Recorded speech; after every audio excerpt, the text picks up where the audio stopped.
Pindot ko. On that you already sing, I have found a friend in Jesus, who's everything to me. It's the fairest of 10,000 to my soul. The lily of the valley, in Him alone I see. All I need to cleanse and make me fully whole. In sorrow is my comfort, in trouble is my stay. He tells me every care on Him to roll. It's the lily of the valley, the bright and morning star. It's the fairest of 10,000 to my soul. Hey, all my grief was taken and all my sorrows borne. In temptation is my strong and mighty tower. I have all for Him forsaken and all my idols are from my heart, and now He keeps me by His power. Though all the world forsake me and Satan tempts me sore, through Jesus I shall safely reach the goal. He's the lily of the valley, the bright and morning star. He's the fairest of 10,000 to my soul. Amen. He will never, never leave me, nor yet forsake me here, while I live by faith and do His blessed will. A wall of fire about me, I'd nothing now to fear. With His manna, my hungry soul shall fill. Then sweeping up to glory to see His blessed face, where rivers of delight shall ever roll. It's the lily of the valley, the bright and morning star. It's the fairest of 10,000 to my soul. Amen. Fairest of 10,000 to my soul. Fairest yung nagpapaganda ng 10,000 times sa ating buhay. The lily of the valley. Walang iba kundi ang ating Panginoong Hesukristo po, yung lily of the valley. Let's sing another song. Kantahan tayo, is Sound the Battle Cry. Sound the battle cry. Okay? Sound the battle cry. Ready? Sing. Sound the battle cry. See the foe is nigh. Raise the standard high for the Lord. Gear your armor on. Stand firm, everyone. Rest your cause upon His holy word. Rouse them, soldiers, rally round the banner. Ready, steady, pass the word along.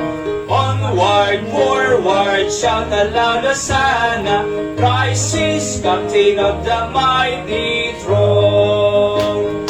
Strong to meet the foe, marching on we go, while our cause we know must prevail. Shield and banner bright, gleaming in the light, battling for the right we ne'er can tell fail. Roast and soldiers, rally round the banner, ready, steady, pass the word along. Onward, forward, shout aloud, Hosanna. Christ is captain of the mighty throne. O thou God of all, hear us when we call. Help us one and all by Thy grace. When the battle's done and the victor's won, may we wear a crown before Thy face. Rouse then, soldiers, rally round the banner. Ready, steady, pass the word along. Onward, forward, shout aloud, Hosanna.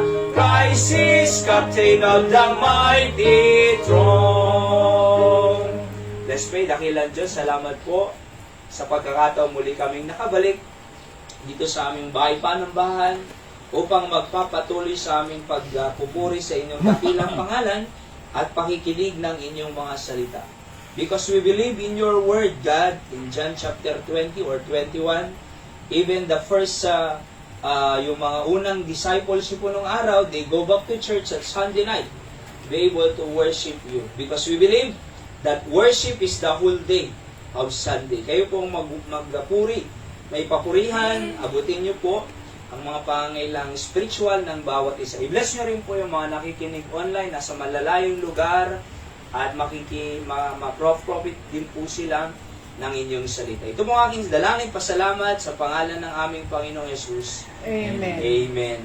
Okay, so meron po ba tayong magbibigay ng testimony? Ho? At of course, as I said, maganda po na pag Sunday afternoon at Webes, mga ganyan, ay mayroong testimony time. Kung meron po tayong i-share na mga kabutihan ng Panginoong ginawa sa atin. Kaninang umaga ay si Anton nagbigay ng testimony sa kanyang pagbabahagi ng tracts, pagbibigay at pag-i-invite ng mga tao, di ba, dito sa church. At nakakatuwa. At siya ay talagang nakaka-encourage. Kahit ganyan po si Anton, ay nagagamit ng Panginoon sa pagsusundo, sa paghahatid, at may experience niya naman po ang kabutihan ng Panginoon sa kanya. Alam niyo po yung si Pastor Arnel Alquisola ay sa Maynila po nung umaattend kami ng conference, ay no read, no write din po siya. Nag-Bible school, drop out sa high school, according sa kanyang testimony, drop out sa high school kasi hindi makabasa hindi makapagsulat So di na drop out. Napunta sa Bible college, ilang buwan lang, hindi talaga makasabay, umuwi sa kanila. And then meron naman siyang pinuntahan pang isang Bible school, pero hindi tinatanggap pag hindi college, hindi graduate ng high school. At hanggang sa may pinuntahan siya at tinanggap po siyang ganun sa kanyang testimony. At ngayon po, isa sa pinakamalaking Baptist Church doon sa Rojas City. Di ba? Pastor Arnel, may Bible college sila at napakalaki ng kanilang gawain, mga kapatid. So, nagumpisa sa wala, no read, no write, drop out. Naisip ko si Anton Kaya sabi ko kay Anton, malay mo, magpapastor ka rin balang araw. Ayusin mo lang, di ba? Ang buhay mo. At basta wag ka lang tumawag sa kani-kaninong numero na hindi mo namang kilala. At sabi ko sa kanya, wag ka munang manligaw. Mag-establish ka muna ng buhay, maglingkod ka sa Panginoon, mag-aral ka muna kasi mag-aalis daw siya kay Joseph. Mag-alis ka muna, very good yan. Agurno lang kortan? Agurnong kapay lang. Ag-establish ka muna ng buhay. Maglingkod ka muna. At mag-aral ka muna ng paano magbasa, paano magsulat, yung muna. Hindi ka nga marunong pang magsulat at magbasa manliligaw ka na. Magbasa muna, di ba? Ganon. Kaya mahal na mahal ko yung si Anton na yan Actually po, nung naglipat po kami from San Jose dito, 3 araw, siya po ang kasama ko sa paglilipat ng 3 araw dito. Di ba? Napakahirap Pero andyan siya na talagang tumulong. So mahirap pero at least gumaan. Nagkabit kami ng mga solar slide dito, lahat. Mga, Salapayan. Mga salapayan, sampayan, mga CCTV, alright? At sa loob, kahit dito sa labas, yung mga lights. So, pwedeng gamitin ng Panginoon, di ba? At si Anton, hindi na siya nag-aanong naninigarilyo. Paisa-isa na lang. Dati, grabe. Di ba? Pero, wala na. Mama na lang. Nga. Di ba? Tapos, may vape nga yun dati. Wala na, Anton? Ay, very good. Tapos, nagiinom ng alak yan Noon, nung wala siya, meron pa ba? Konti-konti na lang? Yes, sir. Tatanggalin niya na. At least, inot-inot, natututo. Alright?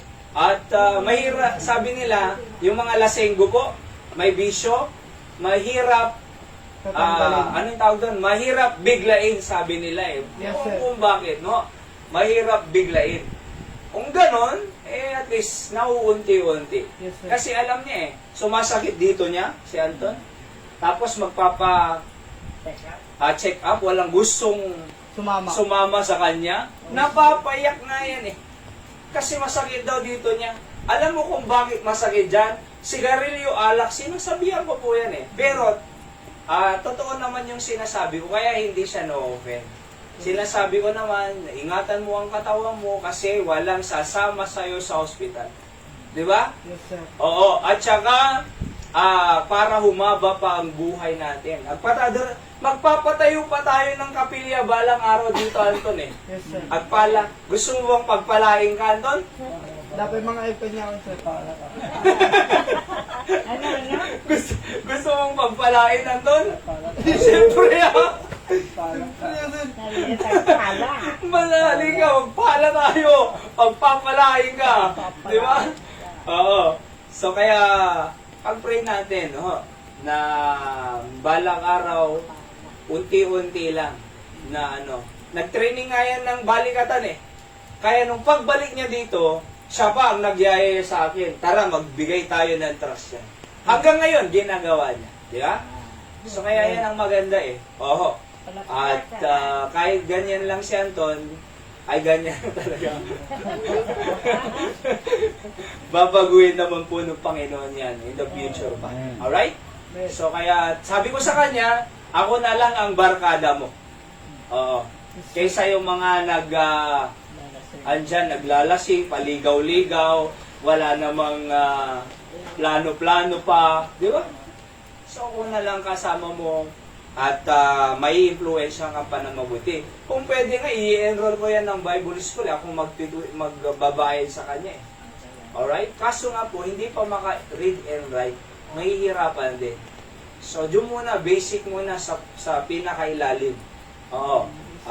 Kaya nga, dapat mag-ALS ka talaga, Anton eh. Okay? Alright?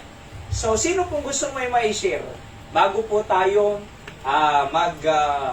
mag-aral ng salita ng Diyos. Anyway, hindi po mahaba na ito kasi last part na po ito ng ating series of lesson about family and ministry relationship. Okay? Number 4 na po yan. Last part na po yan. Okay? Yung number 3 po kasi ay God will bless our ministry will bless your family. Napakahaba po nun eh. A, B, C, D, E, F, G hanggang sa Macedonian nung linggo. Kasi nga, pag blessing, sino bang ayaw ng blessing? Tama? Gusto lahat natin ng blessing. Kaya hinabaan ko po dun sa portion na yon para talagang makita natin yung mga pinagpala dito sa Biblia. Abraham, di ba? Moses, sina Joseph, at iba-iba pa. Talagang nakita natin, pinagpala sila ng Panginoon. Kaya gusto ko rin po, pagpalain ang bawat isa sa atin. Pati si Tatay Joseph. Gusto kong pagpalain si Tatay Joseph, di ba? Oho. At kaya nga natutuwa po ako na at least ay nakakapunta po siya dito. Sabi niya nga eh, basta may service tayo, pupunta ako ng Sunday afternoon dyan. Okay? So, God bless po. At sige po, sino pong magpapatotoo at mag-encourage anyway, ay hindi po mahaba itong last number 4 natin, yung panghuli. Ano po? At mag-testimony po muna tayo. Okay? Sino po ang una? Kayo po mami, may share po ngayon ha, sabi ni Daddy, you want to encourage each one? At pag-pray po natin yung kanilang anniversary po sa August 15, Sabado naman po yan. At maganda ang preparation po nila ng kanilang church anniversary. Sige po. Okay, sige mami, kung gusto niyo po ma-encourage ang bawat isa, meron po kayong sasabihin. Daddy, at makapakinig din po tayo. Actually, yun nga eh, yung boses ay pag-pray natin na ano po, lumakas, bumalik yung dating lakas ng boses po ni Daddy dahil gusto pa niya pong mag-preach. Alright? At gusto pa niyang mag-preach. Pag-pray po natin yung kanilang panganay, si Kuya Alfred, na sabi ni Pastor Albert sa kanya, maghanda-handa ka kasi ikaw ang gusto kong pag hindi ko na kaya, susunod sa pagpapastor doon po. At pag-pray po natin ang family po natin. Okay. So, sino po ang gusto mag-share? At ganon. Meron pa po ba?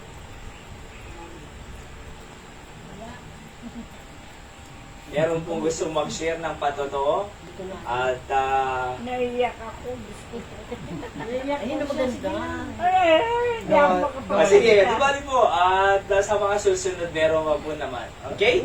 So tayo po ay... pupunta mo kayo? Hindi kaya. Okay, sige po. Last part po tayo ng ating aralin about ministry and family relationship. Okay? So again, ano po yung una na pinag-aralan natin? Ito po. Ministry. The ministry will bring your family back to the design of God. Back to the original design of God. So, hindi po conflict ang family at ministry.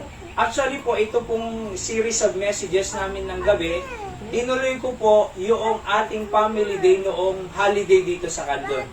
Okay? So, the ministry will bring your family back to God's design family. So, saan mo ba matututunan ang pag-build ng godly family? Hindi naman sa secular school sa church, sa ministry. At pangalawa po dito sa ating pong pinag-usapan po noon, i-review na lang po natin. At bago po. Ano po yung number 2? Yan. Ministry will build your family to be strong from the attack of Satan. So yung una, bring to the original design of God. Ito naman, build our family to be strong from the attack of the devil. Kasi aatakihin niya Di ba? Gagamit siya ng doktor para agawin ang asawa ng may asawa. Oo. Kaya alam niyo po, aatakihin niya Di ba? May pamilya rin pala. Tapos mga agaw ng may pamilya din. Sinira niya yung sarili niyang pamilya. Sisirain niya pa yung ibang pamilya. Anong klaseng doktor yan? Diba? May secular education, pero walang biblical education. Pangatlo po, the ministry will bless your family without sorrow in it. Kasi sabi ng Bible dyan sa Proverbs 10:22, the blessing, so the blessing of the Lord, it maketh rich, and He addeth no sorrow with it. Okay, dito na po tayo. Mahaba po yan, di ba? F, G, at saka yung huli po ay I, Macedonian believer. Diyan po tayo nagtigil noong Sunday. Alright? At ngayon po, dito na po tayo sa number 4, huli na po ito. Again, God wants to bless our family just like the Macedonian believer na pinag-aralan po natin nung linggo. Tandaan nyo po, ang Diyos ay nagbibigay ng seed at bread sa pamamagitan ng ating income. Okay?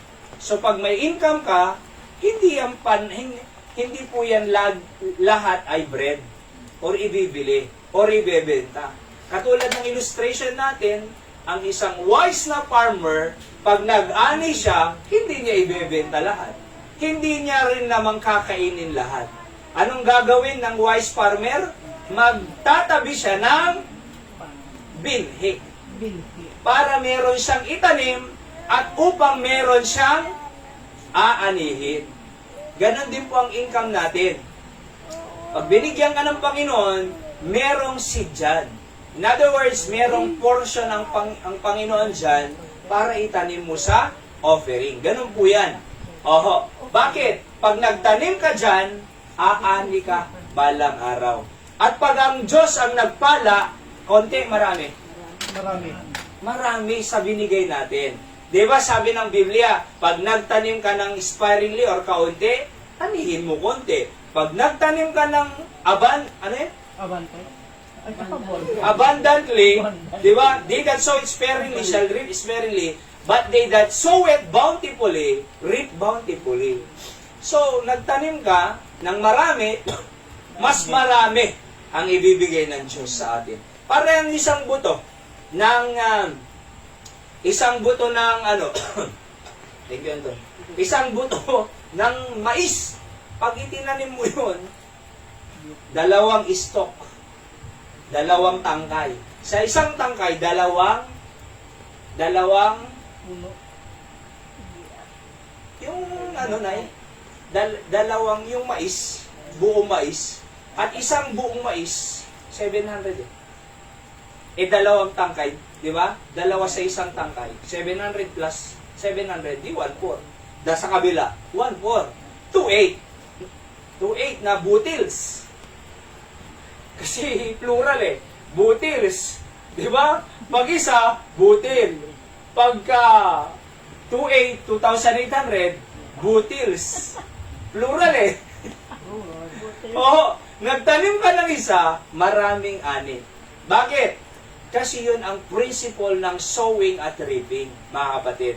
Kaya, yung Macedonian believer, nagbigay ang Diyos ng seed at saka ng bread through their income, pero hindi nila kinain o ibinenta. Meron silang binigay sa apostles' feet, sa treasury ng church. Kaya, kahit deep poverty sila, sabi ng Biblia, kahit they are in the great trial of affliction, but according to the abundance of their heart and their liberality, pagbibigay, ayaw ngang tanggapin ni Paul yan eh. Bakit? Ang hirap nyo na eh. Nasa deep poverty na kayo. Huwag na. Kainin nyo na lang yan. Anong sabi ng mga Macedonian believer? Hindi. Pakiusap naman. Tanggapin mo, Paul, ang aming handog sa Diyos, ang aming offering. Bakit? Yan, di ba? Para sila ay pagtatanim yun eh. Hindi naman pag-waste ang pagbibigay. Hindi po wasting nga. Bakit pag nagbigay ako dyan, ay nabawasan ako? Hindi. Madadagdagan pa yan. Ako po, subukan na po yan eh.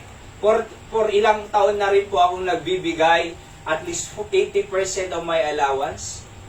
Yung allowance ko nga po eh, mas malaki pa ang naibibigay ko sa offering kaysa allowance ko. So, totoo lang po. Alright? So, mas malaki pa yung naibibigay ko 1 year kaysa yung tinanggap ko sa allowance namin sa church. Pero naubusan ba? Hindi. Hindi. Di ba? Hindi po mauubusan yan. Bakit? Nagtatanim ako eh. Hindi ako nagsasayang. Hindi ako nagwe-waste. Ako ay nagtatanim, kaya sigurado balang araw may aanihin ako. Di ba? Okay? Si Tatay Joseph, masarap yung mangga niya eh. Tanim, di dyan kaya. Ada nagmula. So, sino nagmula? Tay Jai. Tay Indian Mengom Tay Jai. Tay titad mo kanyami. Ante bangin. Jai Bangir, ada nagmula, di ba? So, amuda tatay. So, ikikanday suda. So, yung nagtanim, kumakain. Nabe-bless pa sila tatay. Tayo ba? Nakakarating pa sa atin. Bakit? May nagtanim eh. Itong mangga dito, may nagtanim yan, no? Sinong kumakain? Tayo! Tayo. Ninanalinda! Di ba? Tayo! So, kaya nga po, pagtatanim po yan. Dito na po, in-review lang po natin, of course. So, number 4, the ministry must be the bonding of your family. Okay? So, bring, build, bless, ito po ay bonding. Let's pray po muna. Dakilang Diyos, salamat po sa hapong ito. At nasa last part na po kami ng family and ministry relationship sa aming aralin sa series of messages. Bendisyon ng Apo, deti nga saom, at agbaling nga blessing kanyami. Sikay daydayo, may pakawan ng mated. Aming nga basol na kurangan mi. In Jesus' name I pray with thanksgiving. Amen. Proverbs 24 verse 15, basahin po natin. Ready, go. And if it seem evil unto you to serve the Lord, choose you this day whom you will serve, whether the gods which your fathers served that were on the other side of the flood, or the gods of the Amorites in whose land we dwell. But as for me and my house, we will serve the Lord. Bakit? Kasi si Joshua, ang leader nila dito after Moses. Alright? Papunta na po sila doon sa lupang pangako ng Panginoon. Ngayon, yung mga ibang Israelites kasi, naaalala nila yung Diyos nila sa Egypt at buhay nila sa Egypt. Napapansin po ni Joshua po ito. Ngayon sabi niya, Kung gusto nyo doon sa Diyos sa other side, di sige, balik na kayo doon. Di ba? Balik na kayo doon. Pero sabi ni Joshua, as for me and my house, we will serve the Lord. Di ba? So, ang banding po nila ay sa paglilingkod ng Panginoon. Mga kapatid, tingnan niyo po, 1 Corinthians 16:15. I beseech you, brethren, ye know the house of Stephanas, and it is the first fruit of Achaia, and that they have addicted themselves to the ministry of the saints. Saan daw po nila inadik yung kanilang sarili? Sa pagmi-minister ng mga saints. Sino yung saints? Yung mga anak ng Diyos. Yung mga Kristiyano dito sa Corinthian Church. Tingnan niyo po sino ang nagsulat nito? Apostol Pablo. Sinong sinulatan na? Believer sa Corinthian Church. Sa Corinth Church. Corinthianes, di ba? Apostle Paul, sinulat sa Corinth. Sino yung mga nasa Corinth Church? Saints. Kaya nga kung anak ka ng Diyos, santo ka. Sa ibang reliyon, sa Catholic, ay iba ang santo, ang definition nila sa santo. Sino ba ang santo lang sa kanila? Yung merong ginawang milagro. Katulad ni San Pedro Calungsod dito sa Pilipinas. Di ba?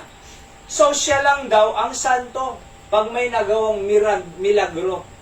So kinakanonize po nila yan sa Rome bago deklarang santo. Sabi ni Apostle Paul dito, addicted themselves to the ministry of the saints. Kaya santo ka, Nanay Linda. Ni Anton, santo. Anton. Di ba? Santo. Santa. Di ba? Saint, isunan? Saint Emmy. Di ba? Saint Christy. Saint Romy. Di ba? Ayan they addicted themselves to the ministry of the saints. Tayo po ay tinaguri ang santo. Kung anak ka ng Diyos, santo ka.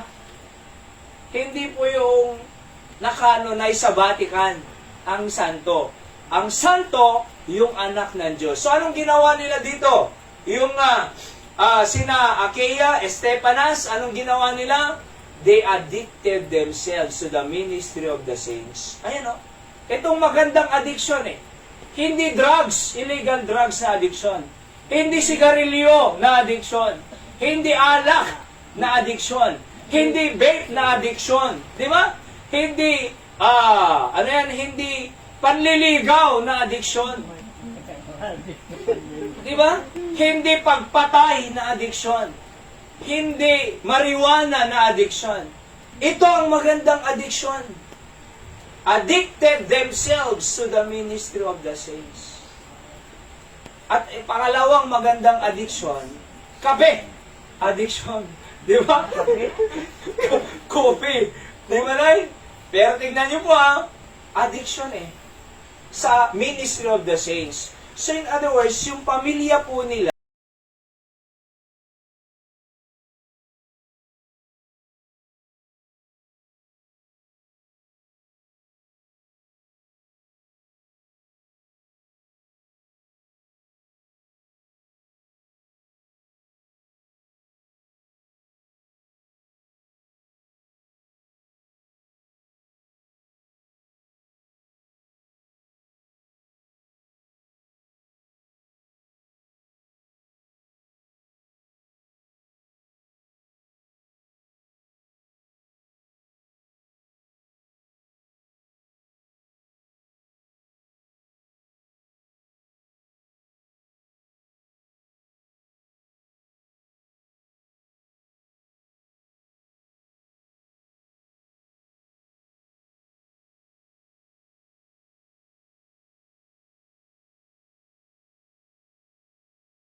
Walang away.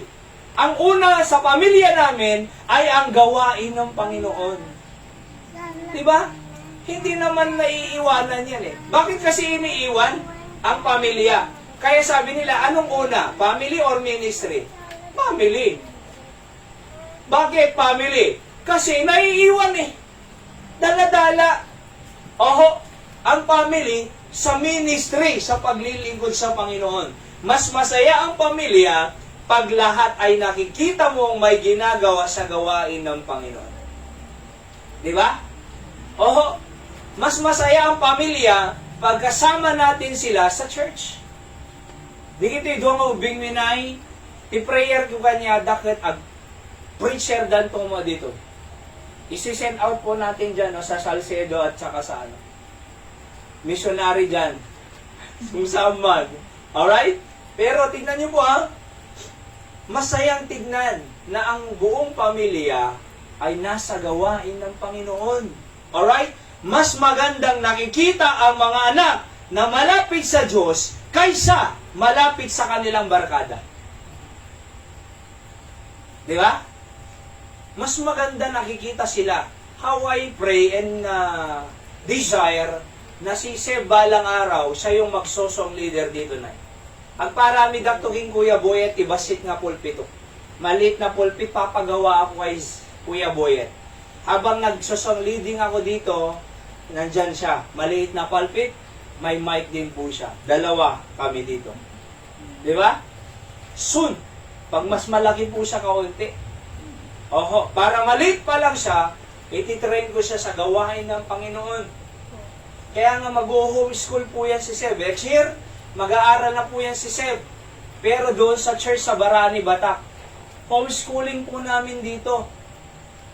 Kukunin namin yung module dito namin sa tuturuan. Alright? Para pag may conference, madala namin lagi ang aming mga anak. Oho. At pag sila ay nakagraduate, initignan ko nga saan ko kaya paaaralin. Sana, kasi hanggang grade 6 eh. Hopefully hanggang 12. Para after grade 12, nawa, by the grace of God, gusto ko po sa Bible school na sila. Hindi na dadaan sa secular school. Di ba? Oho. Hindi na dadaan dyan. Bakit? Nagturo na ako sa eskwelahan ng values class eh. 6 na taon po akong nag-values instruction class. Alam ko ang mga ugali ng mga estudyante sa eskwelahan. Di ba? Nagturo rin po ako sa libo-libong estudyante dyan sa campus ministry. Alright? Pero, kaya nga, mas gusto ko na sa dire-diretso na siya, Christian school, sa Bible school, at mag-full time siya sa gawain ng Panginoon after Bible school. Yan ang gusto ko po eh. Kaya nga, pero siyempre, makikipagagawa ng jablo dyan. Makikita niya ang sanlibutan. Makikita niya ang pera ng mundo. Anong sasabihin niya? Gusto kong seaman. Bakit? May pera. Gusto ko ng ganito. Parang yung isang pastor, sabi na sa anak niya, magsisimang ka? Malapit nang bumalik ang Panginoon. Dito ka na sa gawain ng Panginoon. Hindi, malaki ang sweldo ng seaman, sabi niya. So college pa po siya yung anak niya ngayon. Ewan ko kung tinuloy niya po sa pagsisima. Taga Ilocos Norte. Di ba? Pero tignan niyo po ha. Gusto natin sila sa gawain eh. Pero kukontra po yan. Oho. Ngayon, ipaglalaban po natin ang future nila na sa ministry ka lang ng Panginoon. Bakit? Masaya sa ministry, this is the highest calling, this is a happy calling, and this is the holy calling, and the humblest calling. Exactly. Holy, happy, highest, humblest calling. Itong gawain ng Panginoon. Sa katunayan po, wala naman ipang pinakamaganda na po na trabaho, kundi ang gawain ng Panginoon. This is the highest calling na eh. Di ba? So, I'm saying po, our family should be the band of our family. Si Nanay Chrissy, may, ano po siya, full-time po siya, preacher, na anak. Nandoon kay Pastor Douglas season. Mount Calvary Baptist Church, General Santos. Doon po siya, tapos magmi-mission na rin po siya pag nakapag-asawa. Di ba? Oh, wala pa siyang pinapakilala sa inyo po. Di ba? Magmi-mission din po yan. Balang araw. Nakakatuwang isipin na may mga ganong anak. Alam niyo po, ito lang ang sasabihin ko po. Yung mga anak niyo po, mga apo,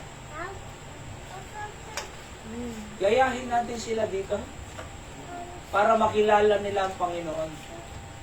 Pwede naman ipaalam anak, baka pwedeng itong apo ko, yayahin ko sa church. Kasi maganda ang natututunan nila doon. Natitrain ang kanilang attitude. Di ba? Natuturuan silang maging masipag, maging respectful sa magulang, at hindi bastos, kundi masunurin at mahal ang kanilang magulang. Di ba? Pag sinabi ba natin yon sa mga anak natin, anong iisipin nila? Aba, maganda yun Kasi itong anak ko, napaka-disrespectful. Sige, subukan po natin. Di ba? Subukan po natin ipanalangin at dalhin sa Panginoon ang ating mga anak, mga kapatid. Bakit? Ang ministry, ang band natin. Masaya po na lahat tayo ay na nag-church, di ba?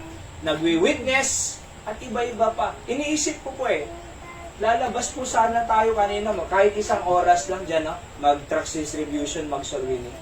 Umulan. Wala. Di ba? Iniisip ko po kaninang after ng ano dito. Pero sa mga susunod po, isang oras lang muna, di ba? Oo. So, pwede. Give quality time to your family. Your relationship as family is more important than any material things of this world. Katulad ng pinanood natin kanina dito, Fireproof na Christian movies based on ano yan? True story. Di ba? Based on true story. Ang nangyari ay trabaho sila ng trabaho, dalawa, wala na silang oras sa isa't isa. At dahilan dyan, na-stress sila sa work, pag umuwi sila, hindi nakakapag-usap ng maayos. Hanggang sa may mga nabubuong mga conflict na wala akong attention sa kanya, pag nagsasalita ako, hindi ako pinapakinggan, kaya nag-away. Sinigawan ng lalaki tuloy, yung asawa niyang babae, syempre masakit yan. Kaya nga, okay sa akin mag-divorce tayo, sabi ng lalaki. Sabi ng babae, okay rin sa akin mag-divorce tayo. So, pirmahan na nga lang buti may tatay siyang Kristiyano. True story yan Buti meron siyang tatay na Kristiyano. Huwag mo munang pirmahan, anak. Binigyan siya ng regalo na 40 days challenge. Na araw-araw, meron siyang gagawing maganda sa kanyang asawa para bumalik ang loob. Ano yung mga yun? Tinetemplahan niya ng kape, binibigyan niya ng bulaklak, tapos napakaraming magaganda. Nagre-reject. Bakit nagre-reject? Kasi doon sa opisina ng babae, may doktor na may asawa din sa iba. Nasira ang pamilya niya, sisirain niya pa itong buong pamilya. Alain niyo po yan. Oho. Kaya, hanggang sa ganun ang nangyari. Kaya hindi mapabalik nitong lalaki ang asawa niya kasi merong umaagaw na doktor sa kanyang asawang babae. Di ba? Kaya mahihirapan siya Araw-araw, hindi niya pinapansin, masakit. Lagi siyang tinatawag sa tatay niya, "Tatay, it's not working! Ayoko na, it's not working!" Nasa ilang challenge ka na ba? 4 pa lang naman pala 4. It takes time, sabi niya. Tapusin mo muna. Di ba? Hanggang sa gumawa lang siya ng mabuti. Gumawa lang siya ng mabuti. Yung 40 naging 43. Lumampas na sa kabutihan niya. Alam niyo po, pag mabuti ka sa asawa mo, hindi ka iiwan ng asawa mo. Gawin mo lang yung lalaki, love your wife, compliment your husband, respect your husband, love your husband, submit. Walang hiwalayan po dyan. Hindi na yung, hindi mo na naman ginawa ang obligasyon mo. Hindi mo na naman ginawa. Eh, ikaw hindi na. Eh, kung hindi na, tulungan mo na. Hindi yung, obligasyon mo magluto obligasyon mo maglaba. Hindi. Hindi niya nagawa na maghugas. Ako na. Or hindi niya nagawang magsampay. Ako na. Hindi niya nagawang magkuha ng sinampay. Ako na. Hindi na. Bakit? Baka may marami siyang iniisip. Tulong-tulong na gawin mo na lang yung part mo. Maging mabuti. Di ba? Magmap. Bakit? Babae lang ba? Hindi, nagmamap din ako. Babae lang ba ang nagmamarket? Hindi, nagmamarket din ako. Babae lang ba ang di ba? Lahat na. Kung kaya. So, tingnan niyo po ito Bakit? Parehas naman kami nagsusuot ng damit Bawal ba na magsampay ako? Parehas naman kaming nakatira dito. Bawal ba na magmap din, magwalis? Tulong-tulong. Nung nang bumili ako tay Joseph ng washing machine ang binili ko pang babae Nung dumating dito, sinek ko, pang lalaki! Siyempre, joke lang po yun. Di ba?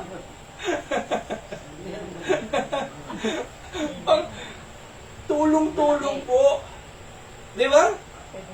Oho, ay sabihin po, mga kapatid, ganun ang nangyari dito. Kulang sila sa oras, pero naging mabuti lang sila sa bawat isa. Yung lalaki, tuloy-tuloy. At yung hospital bill niya doon sa hospital, nakabigay siya ng $24,000. Akala niya yung doktor nagbigay, hindi pala yung asawa niya. Kaya napanood nyo kanina, na pumunta doon sa fire station. Di ba? Tibinuyan nandun, dyan kikis eh.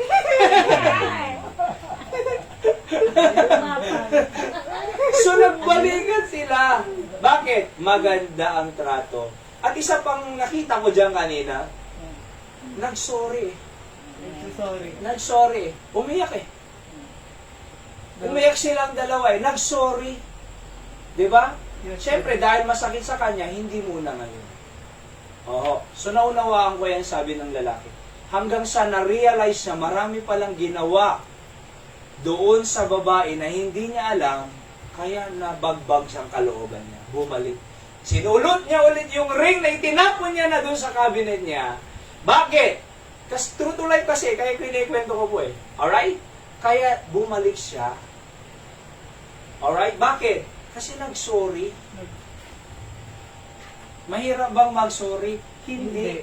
Ako po, nagsosorry din po ako kay Hyra eh. Di ba? So pag may, halimbawa, pagkukulang, nagsosorry. Madali naman eh. Mahirap ba? Mahirap mag-sorry sa taong ma-pride. Mahirap mag-sorry doon sa mapagmataas. Pero bakit mo ba tataasan? Anong mapapala natin sa pagtataas? Wala! Sisirain lang ng pride ang ating pamilya. Pride goeth before destruction. Proverbs 16:18.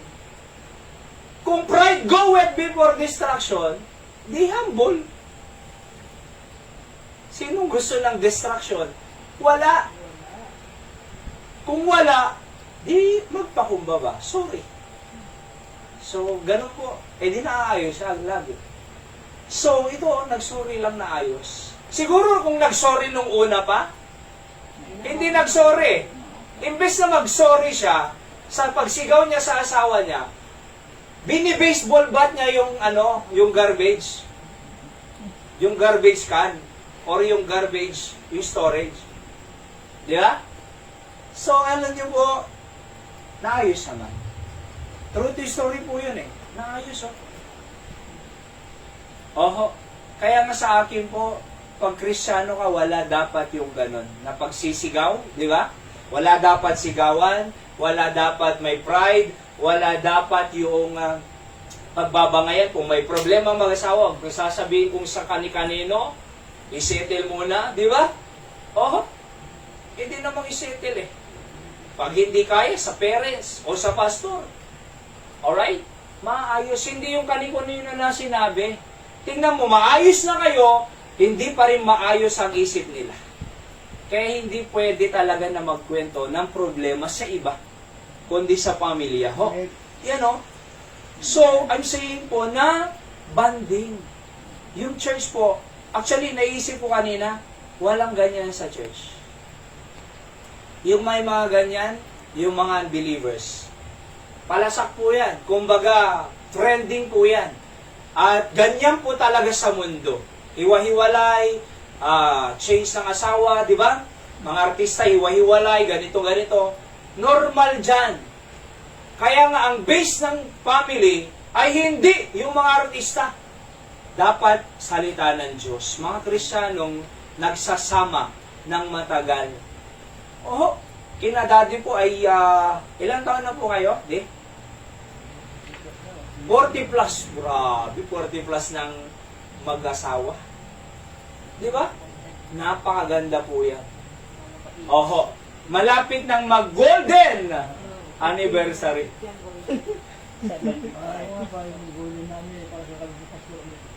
Oo po. Di ba?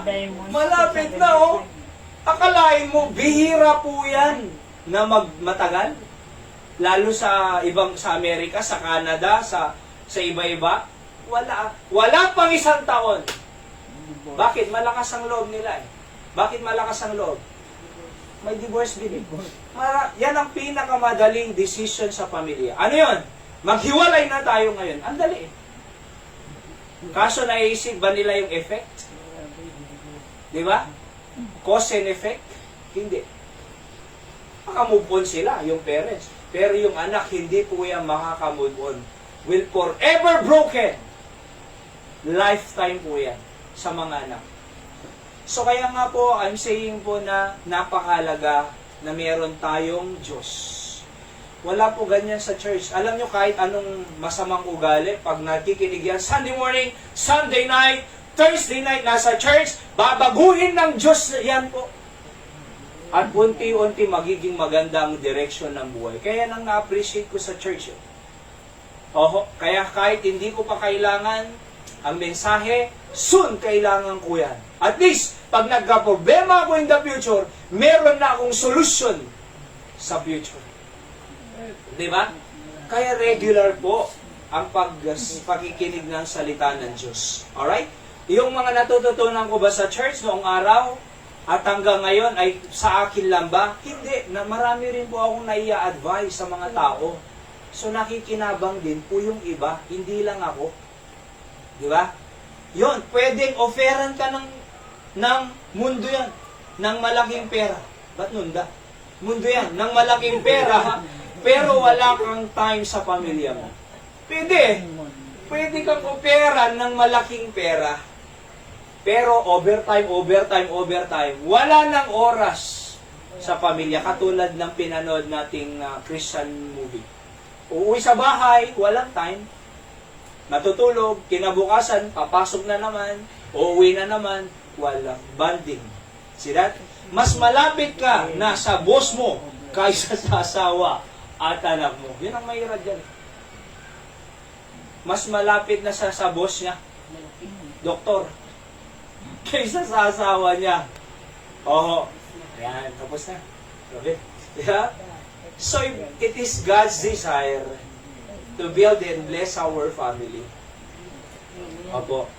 We just need to follow what the Bible says on how to build our family in the original design of God and what He intended to be for our family. Original design. Husband, love your wife. Wife, submit to your husband. Di ba? Parents, admonish your children. Children, obey your parents. Di na organize na structure ng pamilya. So, kailangan ko pa bang may nakakakita sa akin para gawin ko yung obligasyon ko? Hindi na, gagawin ko na lang. Si yung misis, gagawin niya na lang. Yung anak, gagawin niya na lang. Yung magulang, gagawin niyang magturo. Eh di maayos. Di ba? Ang pamilya ko. Pero, may jablo. nasisirain po ang ating tahanan. Kaya nga may church tayo because the church has the power and authority that even the gates of hell shall not prevail against the church. Pag lumaki ang pamilya natin sa simbahan, sigurado protected po tayo sa anumang salibot. Kasi andito ang presensya ng Diyos. At we preach against sin. We preach against separation. We preach against adultery, fornication, against any sins of this world. Why? Because sin will destroy our family. At pag hindi po ako nagpipreach dito against sigarilyo, alak, or ano man dyan, kasalanan, ibig sabihin, you deserve the consequences of your sin. Para kung sinasabi, you deserve the consequences of your sin. If I am not preaching against sin. So if I preach against sin, huwag po kayong magagalit. Because I am keeping you away from the consequences of sin. Di ba? Kahit sa anak niyo po ayaw mo silang mag-ani sila ng consequence ng wrongdoings nila Kaya stricto ka Kaya napapagalitan mo. Bakit? Hindi mo deserve ang consequence ng kasalanan na yan. Makinig ka. Alam ko na yan. Nakita ko na yan maraming beses sa iba. Hindi ha? Kaya napaka-strong magsalita ng mga magulang sa kanilang anak. Alright? Bakit? Kasi deserve mong pagpalain ka ng Diyos. Hindi mo deserve na pagpaluin ka ng Diyos. So, ganyan po, mga kapatid. So, I'm saying po na God desire to build and bless our family. Let's pray. Dakilang Diyos, salamat po sa inyong salita na amin pong pinag-aralan. Tunay nga, Panginoon, that the bonding of our family to stay connected, intact together, is the ministry. Wala pong eskwelahan, wala pong institusyon na nagtuturo how to build a godly home maliban po ang inyong church. Bakit? Dahil may instruction po kayo sa inyong salita. How can we do that? By your grace. Pagpalain niyo po ang aming family na patuloy na maligtas kung hindi paligtas, at may panalangin namin silang mabalik sa church, lumago sa inyo, Panginoon, sapagkat naniniwala po kami na there's nothing impossible with you. I-bless niyo po ang aming pamilya at ang mga nandito po ngayon as they come to the throne of grace. Hear their prayer. Please, in Jesus' name I pray, amen. Nakapigit po tayo at nakayuko. Let's have a response to our message this evening. Now, opo, Panginoon, I'm praying for my children, my grandchildren, or sino man, na Panginoon, they don't deserve living in sin or in the worldly influence. Kausapin niyo po sila at ma-realize nila that they are doing hindi po magandang mga experiences nila, kundi we want them to be in church because we want them that God would bless our family.